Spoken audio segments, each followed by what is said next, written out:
vedare tinokuchingamidzai zvekare kune chimwe chirongwa pano paZim Facebook Secrets and Confessions. Tadzoka zvekare nemamwe mamessages nguva yanga yareba. Pane zvimwe zvanga zvichingoitikawo in the background, ndichazouya ndichishare nemi that story. Asi regedzai tibva tapinda mumamessages tadzoka nawo zvekare maconfessions. Message yedu yekutanga yakamira sekudai so: hanzi makadi zvenyu mukoma, ndinokumbirawo kuti munge muchindiposterawo nyaya yangu makavikawo chitupa changu. Ininiwo ndiri murume uye zvekare ndine makore 23 years kuberekwa. Ndinewo dambudziko iro randiri kusangana naro mulife mangu. Ndine dambudziko rekuti ndinoti kana ndikafambidzana nemukadzi wandinenge ndichifambidzana naye anobva ati kwandiri, iwewe ndakanzwa kuti une mukadzi wauinaye kuZimbabwe, in which kana mwana handitomborina. Chinondinetsa mukomana ndechekuti hama dzangu dzinozoti kana dzotaura nemunhu uya wandinenge ndichifambidzana naye dzinotomuudza kuti atori nemukadzi uye zvekare nevana. Saka mazuva ekutanga ndakafungidzira kuti sezvo zvandainge ndakauyawo kuno kuJoni ndikabva ndarambana nemusikana uyo wandaidanana naye, ndikati zvimwe kuda vainge vachida kuti ndinge ndichienda kunomutora. Ndakazoti ndaenda kumusha kwava kuudza amai vangu kuti ndainge ndichida kudzokera kuSouth Africa nemusikana wangu uyo wandakatanga kudanana naye kubva ndichiri kusekondary school. Amai vakabva varamba. Ndakavabvunza kuti why vainge vachiramba, vakangoti kwete hazviite. Vakazotomutuka musikana uya zvekuti akabva azototizira nekuda kwedepression. Mushure mekunge zvose izvi zvaitika mukoma, ndipo apo pandakabva ndachizodzoka kuno ndikatomboramwa ndikati ndava kuita zvekuno kuSouth Africa. Saka pavanhu vose avo vandinenge ndafambidzana navo, ivo vanobva vatovaudza kuti ndine mwana ikoko kuZimbabwe zvekare nemukadzi, zvekuti ndinotosvika pakutorambwa. So handizivi kuti why vari kuita zvinhu zvakadai. Apa vanogara vachingoti manda mari each and every time. Dzimwe nguva ndinozotosara ndisina kana mari kana hembe chaidzo dzandinopfeka. Ndinoita sekunge munhu asingatomboshandiswa zvachose, kungobata mari kudai. Hamenowo kuti hama dzangu dzinosvika pakuzvizivawo sei kuti ndinenge ndiine mari. Umwe neumwe anenge achiuya nematambudziko ake achichema neni achiti iye ari kuda mari kubva kwandiri. Saka ndikudawo kuti mhuri yeZimbabwe inge ichindibatsira. Ndinofanirawo kuti ndige ndichiita sei ndezvose izvi zvandakatarisana nazvo. Pari zvino nditori nomumwe mukadzi mukuru kwazvo kwandiri wandiri kufambidzana naye, because I have tried to be in a relationship nevasikanawo vezera rangu vamwe vadiki kwandiri, but amai vangu vanenge vachingoti uyu aite uyu aite. So vamwe vangu mukoma vatova nemhuri dzavo, vatova nevana. Apa inini handina. Kuti handina here kuitwa chikwambo chemumusha? Vedare ndo message iyo yandakatumidzirwa ichibva kuna mukoma vedu avo. Ngatizamei kuti tinge tichitaura naye mwanakomana uyu mucomment section. Kana usati wakambosangana nazvo, ndo paunoti zvinhu zvakadai hazviko. Hanzi ndinoti kana ndakarara pano mumwe mukadzi uyo anouya kwandiri obva asika neni bonde. Mukadzi uyu mushure mekunge ndarota ndichisika naye bonde, ndinobva ndazotopepuka nekuda kwekuti ndinenge ndatorasa urume. Regedzai tibva taenda panyedu inotevera. Nyedu inotevera yakamira sekudai so: hanzi makadi zvenyu mukoma, ndinokumbirawo kuti munge muchindiposterawo nyaya yangu makavikawo chitupa changu. Ininiwo ndauyawo pano ndine confession yangu iyo yandiinayo. Ndikudawo kuti mhuri yeZimbabwe munge muchindibatsirawo. So izvi zvinhu zvakaitika mushure mekunge baba vangu vashayika. Ndikangoti ndo pakatangirawo maproblems angu kusvika pari zvino. Hongu ndakazoroorwa hangu, asi upenyu hwakaoma mukoma. So ndakakurawo ndichigara navatete because baba vakazoti varoora zvekare, pakabva pachizotanga kuita mamwe maproblems andainge ndisingakwanisi kumaneja pamba. Ndikabva ndati zviri nani kuti ndige ndichienda kunogara navatete, because at that time ndainge ndatovawo munhu ainge avakwanisa kufunga, ndichitoona kutoti panapa zviri kuitika handichatombodiwi zvachose. Kwava kuenda ndikabva ndatanga kugara navatete. Saka vatete vane zvimwe zvinhu izvo zvavaipota vachindiitisa like kumuka vobva vanditi otora hari iyi enda unoigadzika paguva. Saka vaizoenda vobva vanditi ndinge ndichiigadzika paguva remurume wavo. Ende dzimwe nguva ndaiti kana ndava kubvapo paguva ipapo ndaizotoona kamwe kamoto kanenge kachibaka kachiti vai vai. Zvose izvi vainditi ndaizofanira kuti ndinge ndichizoudza kana ani zvake. Ndine friend yangu uyo wandakazovaudza kuti ndainge ndamuudza. Saka friend yangu uyu mukoma akazongozvisungirira. She just committed suicide for no reason at all. Mukoma Nash, zvinhu izvi pazvakaitika tainge tiri kuma 16 years ndokubva atofa, but akafa mushure mekunge ndamuudza zvose izvo zvandainge ndichiitiswa navatete. Then ndokubva ndachizoudza vatete because one day ndakatoti ndichibva hangu kunochera mvura ndikabva ndavawana vakatsamwa apa vaigara vari munhu anenge angori happy at all the times. Vakanditi ndinozviziva kuti une zvawaudza shamwari yako usandinyepera. Mukoma ndakabva ndatovaudza chokwadi kuti ndainge ndamuudza kuti vaipota vachendituma nehari ndichienda kunogadzika hari iyoyo paguva rabanguru. Ndobva ndazoona kamoto kanenge kachinditeverera kachiti vai vai. So akabva achizozvisungirira. She just committed suicide mushure mekunge adya mari yevabereki vake because zvavaiita vaipota vachihodha maavocado vachizonomatengesa. Saka iye akabva achizoba mari iya kwava kunodya mari iyoyo kumashops. Achibvako kumashops kwava kutoenda akabva achizonozvisungirira. So ndozvakaitika izvozvo mukukura kwangu. Ndakabva ndachizouyawo kuno kujoni. Baba vangu pavainge vachiri vapenyu, upenyu hwangu hwaifamba Mukoma Nash, even though ndiri munhukadzi, asi ndakasvikawo pakureiza mari ndikatenga motikari ndichiendawo kuna naMaravastad ndichihodha hembe ndichidzitengesa, and I was still single at that time. Zvino baba vangu pavakazoshayika Mukoma, ndipo apo pandainge ndava kugara noumwewo murume uyu aitovawo munhu ainge aine mari but achingoitawo zvechirombe. So kubva zvandakazopinda mulife make zvinhu zvikabva zvachizotanga kuendeka. Mukoma Nash, kana nanhasi uno ndinorwadziwa kana ndikafunga nezvake murume uyu because akabva achizozvibaya nebanga apo paainge achida kundibaya kuda kutondiuraya mushure mekunge ndabva kumusha after baba vangu vashayika. So ipapo ndichiri kugara naye murume uyu Mukoma. Baba vakarwara, ndiye aindibatsira achitumidzira baba vangu mari, asi vatete vainge vasingadi manje kuti tinge tichipa baba mari vachiti handiti ndini ndakakurera, saka mari inofanira kutanga yauya kwandiri inini, then ndobva ndachizotumidzira kuna baba vako, in which tainge takatombozama kuita saizvozvo, asi painge paine machallenges nekuti dzimwe nguva mari yaizosvika kuna baba yakashota, apa vachifanira kuti vange vachizotenga mapiritsi nezvimwewo zvakangosiyana siyana. Zvadaro Mukoma Nash, baba vangu vakashayika sezvo iye ainge asina kundibvisira kuti tinge tichienda tose, zvainge zvisingaiti. Mukoma Nash, ndakabva ndachizoenda ndiri ndega kunochema baba vangu. Ndakazoti ndava kudzoka kunoko, vatete vakabva vachizonditi chimbomira. Ndikati ko chiinai vatete, ndikuda kuti ndinge ndichikasika kudzokera kuSouth Africa kubasa because murungu ainge ava kutondifonera achinditi dzoka. Saka vakanditi chimbomira mani. So ndakazogara 1 more week ndiriko kumba kwavatete. Vatete vangu ava Mukoma, she is a business woman, vane mashops muHarare uye zvekare vane mari. Then ndakabva ndachizonzi navatete tinofanira kuti tinge tichizoenda kuguva rababa. Takaenda kuguva rababa Mukoma Nash, vakabva vati kwandiri ngatiitei weti. Iniwo ndakabva ndachizongotevedzera ndikaita zvose izvo zvavainge vachida kuti ndinge ndichiita, kwava kuita weti iya.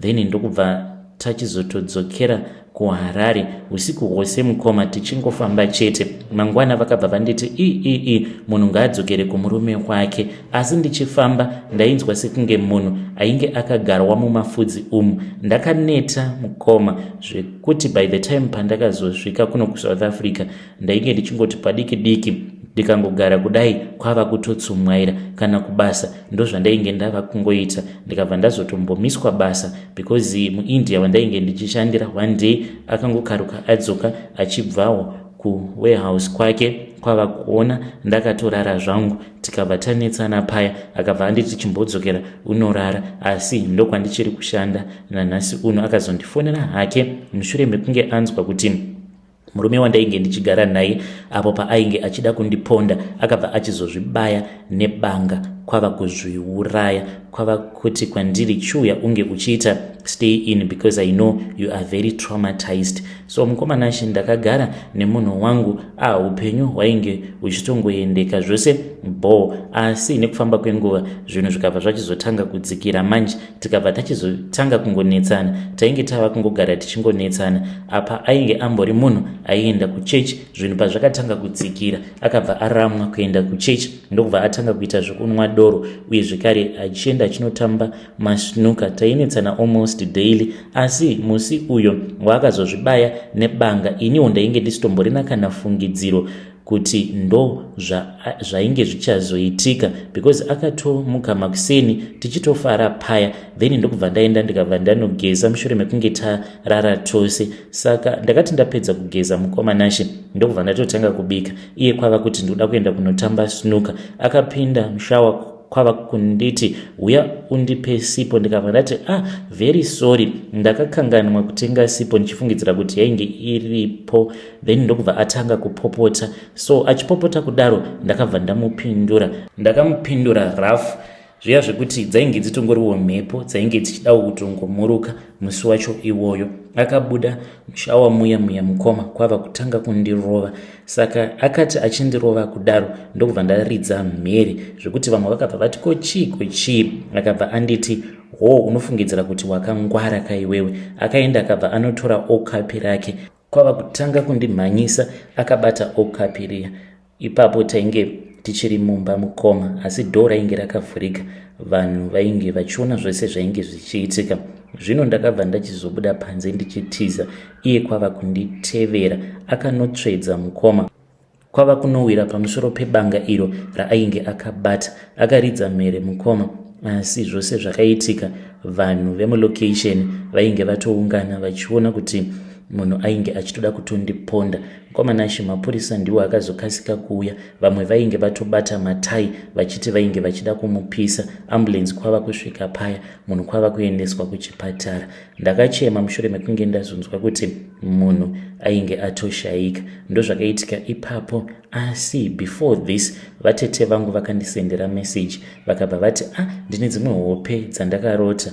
Vakati ndakarota bamunini ndakavarota vanga vakamira namukoma in which ndibaba vangu. Hanzi murume uyu wekuzozviuraya ainge akamira nababa vangu vari kumakuva, baba vachimuti handei kunzvimbo kwandiri kuda kuenda newe kune runyararo. Saka ndakangotiwo vatetewo vatanga nehope dzavo because ndo hope chete dzavanongondirotera idzodzo dzevanhu vanenge vari kumakuva vachiita sei. Saka ndina kana kumboita hanya nazvo, asi ndakazotomboita mazuva ndichiti ndikuda kutsanya ndichingozvinzwirawo nungu, in which I regret. But ipapo pandaingoti I need to pray and fast, asi ndainge ndichingozvinzwira nungu. I regret a lot. So pandakazopinda musecond marriage mukomanashi, iko zvino zvindakabva ndachizozvidzidzisa kuti pane zvimwe zvinhu kunyange vatete vakatondifonera, she can even call me vachitoda kutokonfirma kuti zvichokwadi zvavanenge varota ndo zvinenge zvichiitika kunoko here. Kunyange ndikanetsana nemurume wandigere naye ndinongovati zvose bo vatete. Apa dzimwe nguva misodzi inenge ichitosvima pamatama, asi ndinotovaudza kuti zvese bo, bamunini venyu havasi kana kumbondinetsa. Vanokwanisa kutoti ndarota ivo bamunini vachinetsana nababa vako vari kumakuva, baba vako vachiti uri kuroverei mwana wangu. Apa pamwe tinenge tatobva mukunetsana inini nemurume, but ndotongovaudza kuti tete zvose kuno kuzvitongoripo, no need to stress. So ndiyo nyaya yangu iyi mukoma. Ndizive kuti i-confession here kana kuti i-life history. Kana mukaposta nyaya yangu ndisivisei, ndichange ndichizotevererawo ndiri mucomment section. Vedare ndo message iyo yandakatumidzirwa ichibva kuna vanzvadzi vedu. Saka ivo vakabvunza zvekare kuti izvo zvandaiitiswa navatete vangu pandainge ndichiri mwana mudiki zvekuenda kumakuva ndakabata hari zvingagadzirisika sei. Do I just ignore because handina umwe weukama wandakamboudza, because ndoda kuti vatete vachiri vapenyu kudai vange vachindiudzawo kuti why vainditi ndige ndichitora hari ndichienda nayo kumakuva. zvakangoma hazvo vedu we. Regedzai tibva taenda panyedu inotevera. Nyedu inotevera yakamira sekudai so. Hanzi makadi zvenyu mukoma, can you please post my story? I am a businessman here in Harare. Asi mukoma Nashin ndakaitawo chibvumirano neimwe n'anga inotowanikwawo pamasocial media. So n'anga iyi mushure mekunge ndaita nayo chibvumirano yainge yakati ichazoroora mwana wangu. Saka ini pandakanzi mwana wako wakanaka chaizvo ndada kuti ndige ndichizomuroora, but inofanira kuti inge ichizova secret kubva kumudzimai wangu. Haafanira kuti ange achizviziva. Zvose izvi zvakataurika mukoma mushure mekunge tapinda mumatare acho. Ipapo pandakaenda kwavari ndichida kuromba ndikangoti zvimwe kuda murume uyu afunga hake kuti ange achizova mukwasha wangu, asi I only realized after mwana wangu arwara, mukoma akarwara akaita sekunge achafa. Ndakaenda naye kumadoctors mudzin'anga, asi ndakazobatsirwa neimwe n'anga iyi ndeye kuMalawi inoshandisa glass. Ndokubva yanditi ndoda kuti unge uchiona zvose zviri kuitika pamwana wako zviri kurwarisa mwana wako, nekuti iwe hausati wagamuchira pfuma kubva kumukwasha wako. So ndakabva ndatoona mwana wangu musikana uyu ainge achirwara, ainge akatorara muspe. Zvinhu izvi pazvakatanga kuitika, pane umwe murume anouya kwaari. Murume uyu iye anenge achitaura naye asi nechimwe chirudzi chandisingakwanise kunzwisisa, obva atotanga kutosika naye bonde achiita sekunge murume wake. Then anozoya kwandiri anenge aine zvuma zvegold zvaanenge ainazvo achida kundipa zvuma izvozvo. Zvino ndinoti kana ndikazviramba anobva atsamwa, obva ashanduka kuita nyoka, obva anopinda muchibereko chemwana wangu. Ipapo mwana ainge achitonzi ainge aine cancer. So ndakabva ndachizonzi nen'anga iya ndinge ndichidzokera uko kwandainge ndakaromba ndinotaurana navo sekuru vaya. Saka vakambotanga vacharamba kudzamara vazondiudza kuti iwewe handi pawakauya pano zvinhu zvako zvainge zvisina kurongeka, because ivo vainge vakati kwandiri vainge vachida at least $23,000 kuti vange vachikwanisa kundibatsira. Ndikati sekuru mari yakadaro handina, dai ndanga ndiine mari yakawanda kudaro ndaingotanga hangu business. Saka vakabva vanditi okay ndichakubatsira hako mahara. Ndikatofara paya. Vakabva vanditi kana zvazoita unofanira kuti unge uchizotenda, asi vane chuma chavakandipa. Vakangondipa chuma ichocho vakabva vazonditi chindipa chuma changu. So handina kutoziva kutoti it was a transaction, I was selling my daughter. Ndakazodzokera kwavari ndikati sekuru pane zviri kuitika pamwana wangu. Vakabva vanditi tinofanira kuti tinge tichizoita pabira apa. Vekwako havafaniri kuti vange vachizviziva kutoti wavaunganidza kuti pange pachizotoita maroro uchitorodza mwana wako kuchikwambo changu. Vakabva vati ivo vane chikwambo chavo icho chavanoshandisa mumatare mavo. Saka chikwambo ichi chakauya kwavari chikavaudza kuti chainge chachiva mwana wangu, chainge chichikwanisa kundipa upfumi, ini ndochipawo mwana wangu uyu musikana. In which ndakabva ndachizobvuma. Zvino ndakabva ndazokoka hama dzangu dzose ndikati pano tinofanira kuti tinge tichigadzirisa makuva uye zvekare nezvimwe zvose izvo zviri kunetsa mumusha zvinofanira kuti zvinge zvichizogadziriswa. Nekuda kwekuti vainge vachiziva kuti n'anga iyi ine mukurumbira, vakafara chaizvo mushure mekunge ndavaudza kuti ndainge ndatoibhadhara n'anga iyi. Asi takazongofambawo zvimwe zviya zvebhaizi zvekungoti ndinge ndichingovarasisa tsoro dzavo. Zveshuwa bira rakaitwa mukoma. Ipapo vanhu vachitamba vachipembera nokudya, ndainge ndichitorodza mwana wangu kuchikwambo chen'anga iyi. Ndiyo confession yangu iyo yandiinayo, asi zvinhu izvi pazvakaitika yainge isiri tarisiro yangu yekuti ndinge ndichizorodza mwana wangu kuchikwambo. Vedare ndo message iyo yandakatumidzirwa ichibva kuna mukoma vedu avo. Zvazvakangoma hazvo vedu we. Ngatizamei kuti tinge tichitaura navo mukoma vedu ava mucomment section.